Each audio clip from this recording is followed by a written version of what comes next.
Halal. darahnya kan? Halal Betul kan? darahmu. Betul kan? Halal darah kan?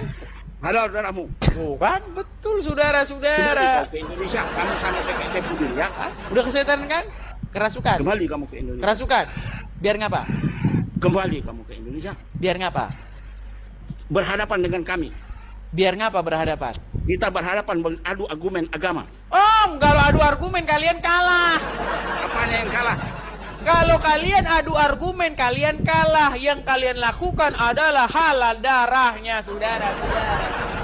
Sekarang saya tanya, kalau di Kristen itu babi itu boleh apa nggak dimakan? Di dalam Bible Ya ada, boleh nggak? nggak boleh. Nggak boleh. Kenapa orang Kristen makan babi? Karena dihalalkan sama Isa di dalam Al-Quran. Nah, itu Nah, kan, tuh kan, orang Kristen tuh kan. menghalalkan. Tuh. Oke, apa yang dihalalkan Di Isa? dalam Islam itu haram. Oke, apa yang dihalalkan oleh Isa yang tadinya haram? Cetan kamu No, omongan, ya. gimana sih? Coba dalam sekarang Al-Quran. tanya. Di dalam Apa Al-Quran yang dihalalkan oleh Isa yang tadinya haram? Kamu ini memang bahaya dengan kamu ini. Gimana? Kamu Katanya mau perbalikkan. diskusi.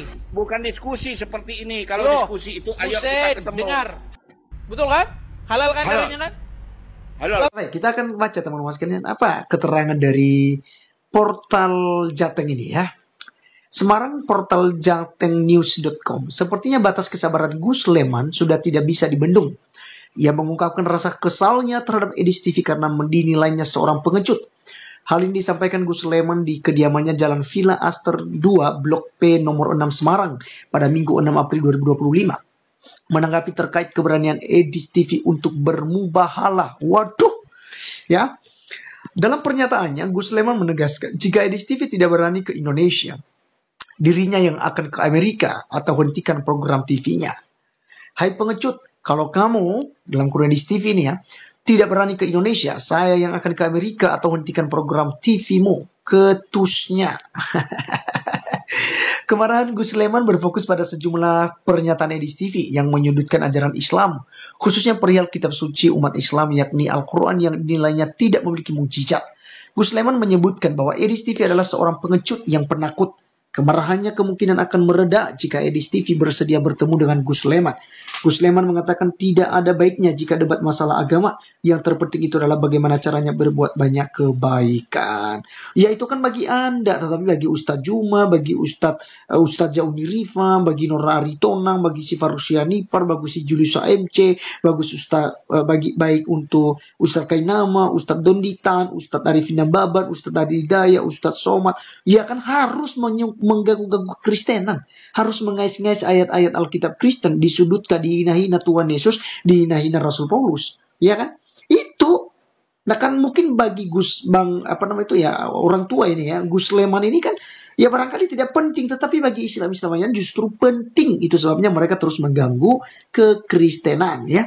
Kemudian kita lanjutkan teman-teman. Apalagi saat ini zaman susahnya mencari rezeki. Terus terang saya itu belum pernah menjumpai orang seperti Edis, terlalu lancang dan kurang ajar, ujar Gus Leman. Wah, tapi kenapa ya standar yang sama tidak ada lakukan kepada Gus seperti mereka Juma ya kan, Sinandar, lalu Noraritona yang menghina-hina tentang Tuhan Yesus, nonotnya Tuhan Yesus gitu ya, kelaminnya Tuhan Yesus dihina-hina sedemikian rupa.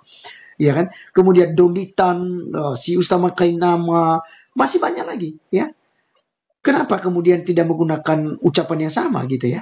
Di situ kan sangat yakin jika Al-Quran itu tidak ada mukjizatnya. Ya, sudah mubahalah saja dengan saya untuk pembuktian. Tidak usah teori saja tegasnya. Gus Leman berpesan hanya ingin semua umat itu hidup damai, aman, sentosa. Kalau begitu, hentikan para debater-debater Islam. Hentikan para ustadz-ustadz yang membahas Alkitab, ya, membahas ajaran Kristen dan mengais-ngais ayat-ayat kitab suci kami untuk kemudian dicocomologi kepada iman Islam dan juga diinjak-injak gitu ya. Ya, ketuhanan daripada Tuhan kami. Sebenarnya kan lakum dinukum waliyadi kan. Agamamu, agamaku. Jadi mari kita masing-masing tanpa harus mengganggu kekristenan dan kitab suci kami. Pertanyaan saya secara pribadi kepada Gus Leman, Apakah Al-Quran bisa berdiri sendiri? Al-Quran bisa membahas dirinya sendiri, diceramahkan di masjid-masjid dengan menggunakan ayat-ayat Al-Quran sendiri, tanpa harus mengganggu ayat-ayat Injil, ayat-ayat kitab suci kami. Silakan ya, silakan direnungkan dan silakan dipikirkan apa yang saya sampaikan ini, Pak. Saya secara pribadi kalau Bapak bisa menghentikan para ustadz-ustadz dan debater-debater Islam yang mengganggu kekristenan, yang membahas ayat Alkitab, untuk tidak lagi membahas Kristen, saya akan berhenti juga secara pribadi. Dan Edis TV juga menyampaikan hal itu. Dia akan berhenti untuk membahas Islam jika, ya itu tadi, dari pihak Islam berhenti membahas Alkitab dan kekristenan. Ya. Ya baik, jadi teman-teman sekalian, itulah saja pesan kita kepada Gus Leman supaya memang ya menghentikan dulu para ustadznya, kemudian ulama-ulamanya dan debater-debater Islam untuk tidak lagi membahas-bahas Kristen. Maka kita pun akan berhenti membahas Islam. Demikian dari saya teman-teman sekalian, Tuhan Yesus memberkati kita. Doakan Edis TV, dukung Edis TV dan support bila perlu untuk pembangunan rumah apologet yang sedang dirancang oleh Edis TV di tempatnya di luar negeri. Sekian, sampai ketemu di video berikutnya. Salam.